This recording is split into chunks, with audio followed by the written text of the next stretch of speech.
Hi guys, welcome to the channel. In today's video, I'm going to show you how you can see story archive in Facebook. So before getting into this video, must subscribe to our YouTube channel and click on the bell icon. So the first step you simply need to do is to open Facebook application, and then you simply need to click on your profile on the top right. From here you need to click on your name and click on three dots, and here you need to click on archive and click on story archive. So this is the first method. So now I'm going to show you the second method. You simply need to go back, and you simply need to scroll down and click on settings and privacy.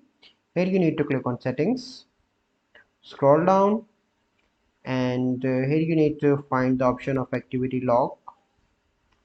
So here you need to click on that, click on archive, and click on story archive. So here you can see your stories as well. So this is the process. I hope you find this video helpful. If you find this video helpful, must like this video, subscribe to our YouTube channel for future videos. We'll see you in the next video. Thank you. Have a good day.